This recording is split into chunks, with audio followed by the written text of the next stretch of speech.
Hello students, I am Meenu, your English teacher from Happy Cambridge School. Today I will explain you past perfect continuous tense.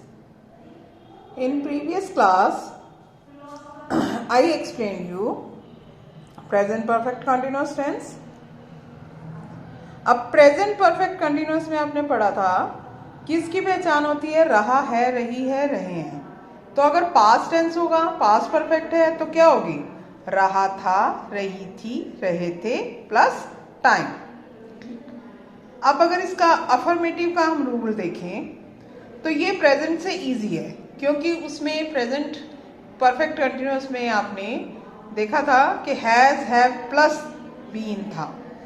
तो हमें याद रखना पड़ता था, we have to remember this, where we should use has and where we should use have.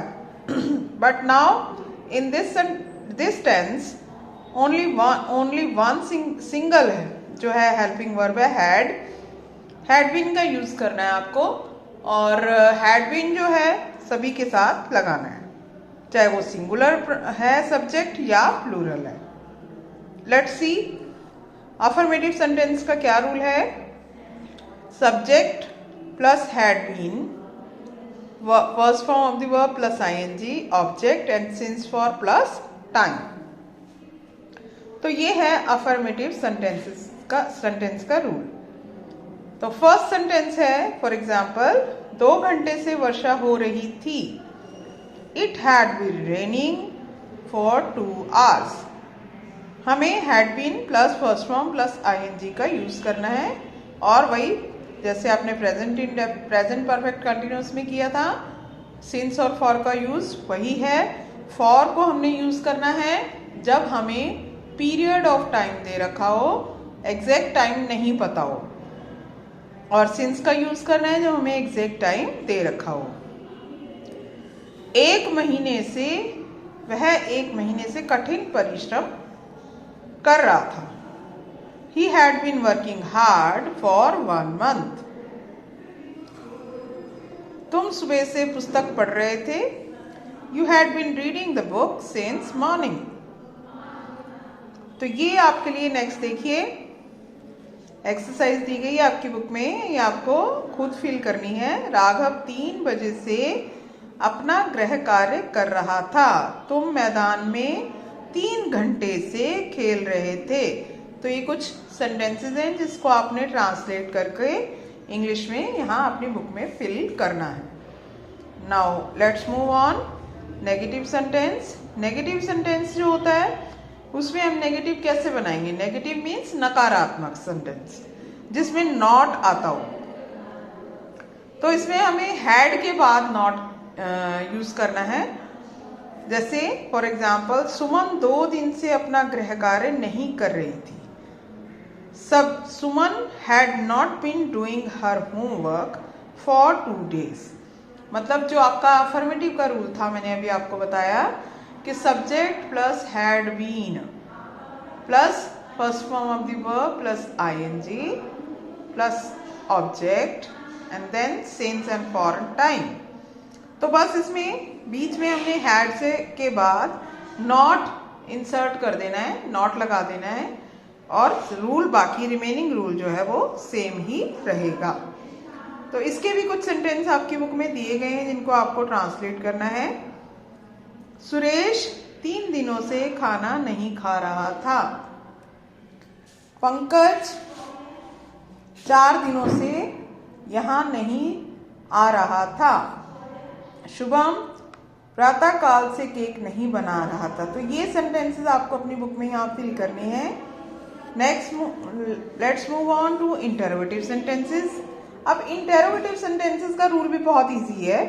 इसमें हमें क्या करना है, हैड को उठाकर, जो आपका पॉजिटिव का रूल था या अफर्मेटिव सेंटेंस का रूल था उससे में से ही अगर आप हैड को उठाकर आगे रख देते हैं सब्जेक्ट से पहले, तो वही रूल बन जाएगा। तो इसका रूल क्या होगा इंटरोगेटिव का, सब्जेक्ट नहीं आएगा, पहले हैड आएगा। Had plus subject been plus verb, first form of the verb ing, object and since for, उसके बाद टाइम और क्वेश्चन मार्क। और अगर यही इंटरोगेटिव सेंटेंस अगर WH फैमिली से स्टार्ट होने वाला है तो दो तरह के सेंटेंसेस होते हैं जो सिर्फ WH फैमिली से वर्ड से भी स्टार्ट होते हैं, जैसे क्यों, कब, कहाँ, कैसे, ठीक है, कौन, किसका। तो उसमें हमें क्या करना है, सिर्फ इसके आगे जो आपको ये रूल बताया मैंने पहले, उसी में ही सबसे पहले स्टार्टिंग में ही आपको WH फैमिली से रिलेटेड जो भी वर्ड है वो आपको सबसे पहले लिख देना है। That's it. जैसे देखिए, क्या रवि 3 घंटों से पुस्तक पढ़ रहा था? Had Ravi been reading this book for 3 hours? क्या वे 3 बजे से अपना पाठ याद नहीं कर रहे थे? Had they not been learning their lesson since 3 o'clock? माली वृक्षों को सुबह से काट काट क्यों गिरा रहा था? तो इसमें वर्ड क्या है? क्यों। क्यों जो है वाई, WH फैमिली का वर्ड है, तो इसे हम सबसे पहले लिखेंगे why had the gardener been felling trees since morning. तो जो भी WH फैमिली का वर्ड होगा उसे हम पहले लिखेंगे। फिर अपना इंटरोगेटिव का जो रूल है आपको पता ही है, had plus subject plus been plus first form of the verb ING object plus since और फॉर एंड टाइम, इसका हम यूज करेंगे। अब ये कुछ सेंटेंसेस आपको दिए गए हैं जिनको आपने ट्रांसलेट करना है। इंटरोगेटिव सेंटेंस है ये। सुजीत बहुत दिनों से स्कूल क्यों नहीं जा रहा था? मोहन 2 दिनों से हारमोनियम क्यों नहीं बजा रहा था? शिकारी 3 सप्ताह से शिकार क्यों नहीं कर रहा था? तो अब यहाँ पर देखिए, हारमोनियम बजाने की जो इंग्लिश होगी, बजाना, कोई भी म्यूजिकल इंस्ट्रूमेंट जो प्ले करना होता है, बजाना होता है, उसे प्ले करना कहते हैं। तो आप इसमें वर्ब जो लगाएंगे वो क्या लगाएंगे, यूज करेंगे प्ले। तो ये देखिए कुछ सेंटेंसेस और आपको नीचे दिए गए हैं जिनको आपने इंग्लिश से हिंदी में ट्रांसलेट करना है। तो ये सारे जो हैं आपको अपनी बुक में फिल करने हैं। बहुत ही इजी है। आई होप आपको समझ में आ गया होगा।